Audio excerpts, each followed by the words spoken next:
Good day, everyone, and welcome to yet another edition of An Old Lady Fumbles Her Way Through Minecraft Pocket Edition.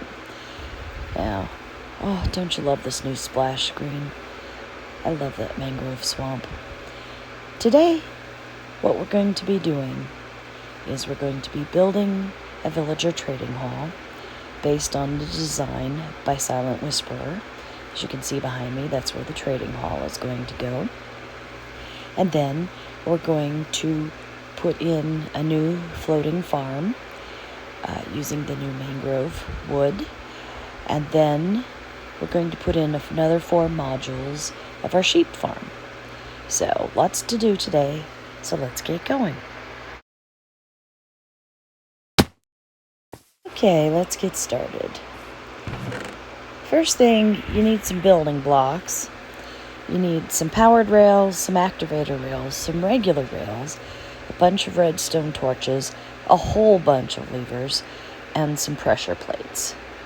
That is pretty much, and some glass. That is pretty much it for this building project. This thing is modular, so you can build them in 2 long lines like I am. You can build it in a square conformation. You can build it however you want. So, thanks again to Silent Whisperer for this design. The first thing we're going to do is start placing down our base blocks, and we're going to place them, not next to each other, so that they are one apart like this. And we're going to go down all the way for the entire build. As you can see, I've marked out the space using wool. And now, once you've got all your basic blocks in place, you're going to go through and put a pressure plate on each one. Again, all the way down and all the way back. Then you're going to place a redstone torch on the back of each of these blocks. Now notice I've marked this out so that the black line of wool indicates the back of the build. Okay, now we've got all our pressure plates and torches in place. It is time to put on the levers. So on the front of each block, you put levers. And again, I marked this out with wool indicating which is front and which is back. Now you're going to place a block on top of the redstone torches and continue this line of blocks all the way down. And if you're building it like I am, with a turn, all the way back up. So, all the way down. These blocks are where your rails are going to go. The rails are to transport the villagers into the build. So, go on top of the row of blocks you just placed, and you're going to put down activator rails on the block directly behind where the pressure plates are. Like so. That's what it should look like when you're done with the activator rails. Now it's time to grab the powered rails, and you're going to place powered rails in between each of these activator rails. Except when you get to the curves when this thing turns, because you need to use regular rails for corners. So, place down all your powered rails.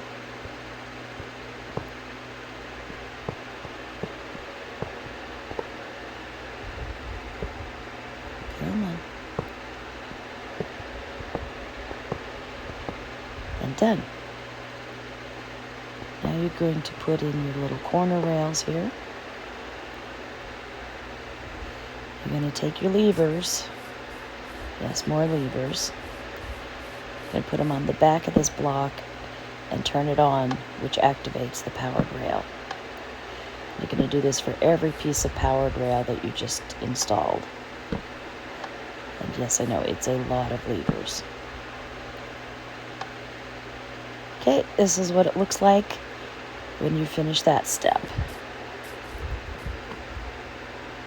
Now we're going to take glass. Oh, why did I start it like this? You're going to place glass blocks on top of the rails, going all the way around. Like so.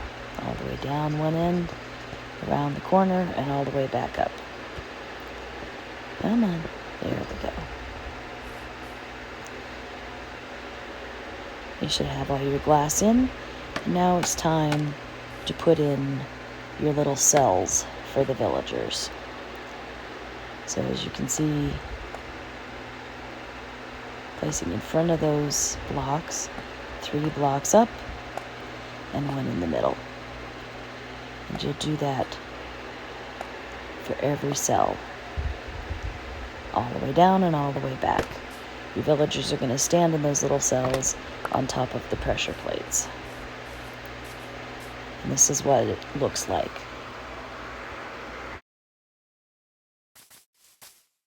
Now we're going to go in and place a temporary block right in front of that pressure plate, right over the lever. Not in between like that. I'm using glass, but you can use anything. Basically, this is where the workstations are going to go, so it's a temporary block. Go ahead and do that for each of the cells. And the last one. Now the last thing you have to do is go in with the trapdoors. You're going to place one up underneath there, and then one in front of that. So basically you're going to have a trapdoor that will close on either side of the villager, like so. That'll protect them from zombies and even baby zombies. So go all the way around with your 2 trapdoors.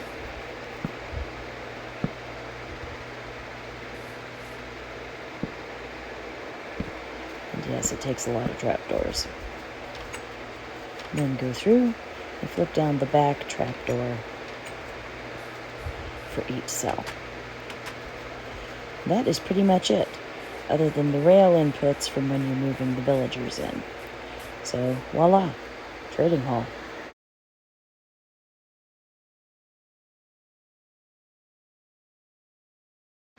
Okay, as you can see, I am now building another floating farm, this time with the lovely mangrove wood.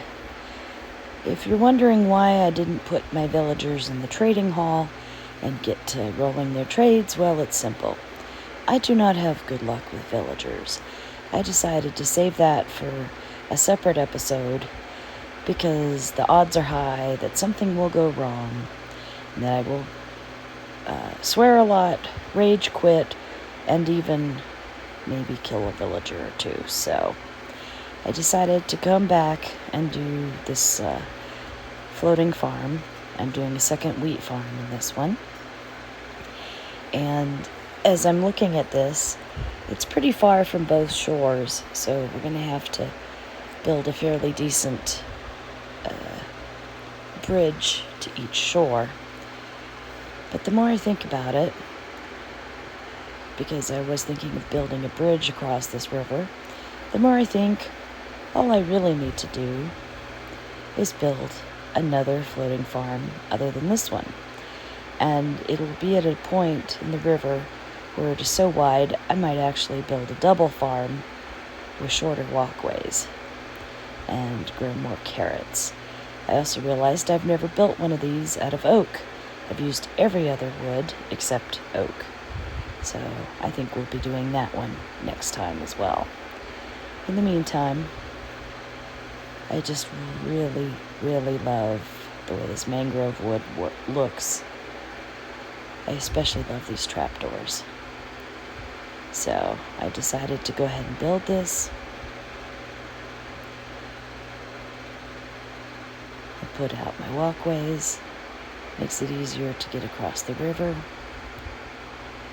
without having to grab a boat every time.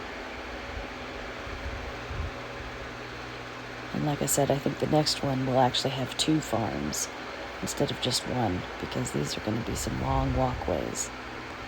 I also probably need to think about extra lighting for these things because, let's face it, although the central light is nice, they're going to need something along the sides and on the shoreline to keep the mobs away.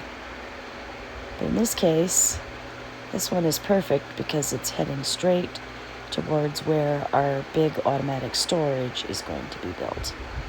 So that will be a quick way to get from the fishing shack to our automated storage and also to our iron farm. But yeah.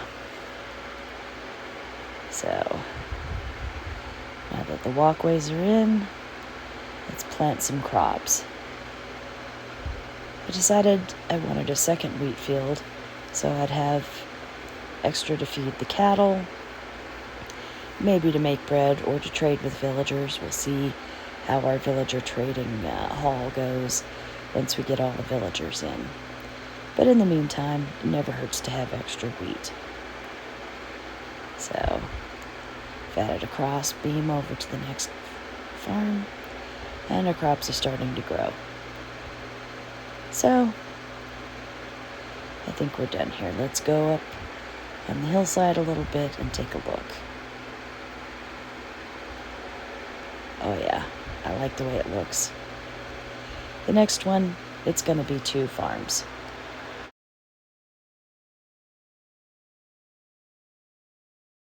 As you can see, we're back at our colored sheep farm, and I've already put in the red, orange, and yellow. So the last one to go in will be the green sheep. That leaves us with just 4 modules to go, and I am so thrilled. Now that we have our lovely iron farm, we have enough iron for the shears and the other stuff necessary for this thing, like mine carts, hoppers, etc., etc. So, once this goes in, we will be very close to done. All that's left is the lime green, cyan, light blue, and blue. And then once all of that is done, we can start thinking about uses for all of this lovely colored wool, like carpeting and a much nicer base than our fishing shack. So, oh, don't put the torches down in the wrong place. Anyway, I'm getting very good at these, even at getting the sheep in. So, go ahead and put the shears in. Get the glass wall built up. Once this is done, I also need to start thinking about the surrounding build. How are we going to surround this and make it look good coming out of the hillside? So let's go get our sheep.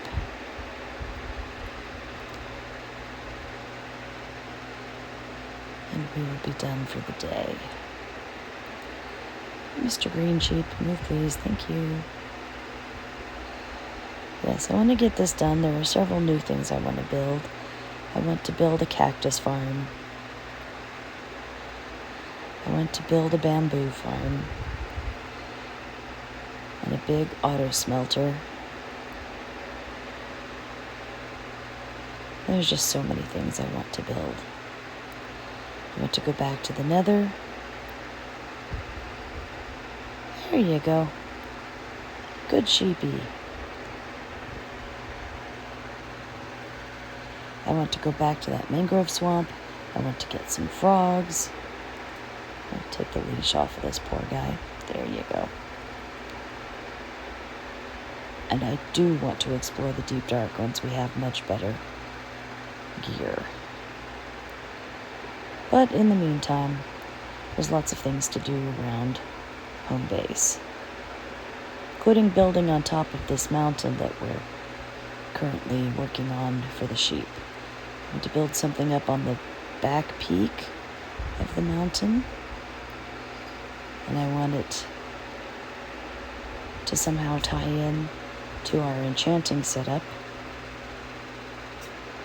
building a bridge or a walkway or something so that they tie together, and then hollowing out this entire mountain all the way back to the sheep farm.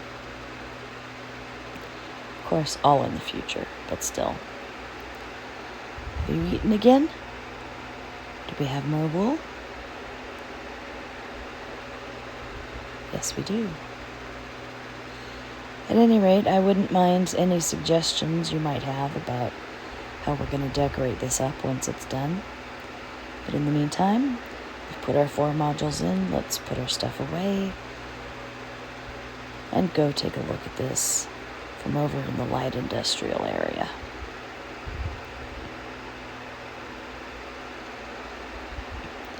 Looking really nice. I want to find out a way to backlight that somehow so that the colors glow when you're looking at it, especially at night. Oh well, future project. And that concludes today's session. I know it's a bit of a short episode, but I wanted to start on the villagers fresh and not be frustrated after already doing a bunch of other stuff. So next time, I'm going to bite the bullet and we're going to move villagers into our trading hall. God help us. And hopefully it works. We can get their workstations paired. We can start doing some trading and get some decent gear. We'll also build another floating farm and put the sheep in, although I probably won't show that. We'll do that off camera. And definitely make a start on terraforming the area where our big storage is going to go. I hope you have had a lovely day. Hope you enjoyed the episode, and we'll see you next time. Bye for now.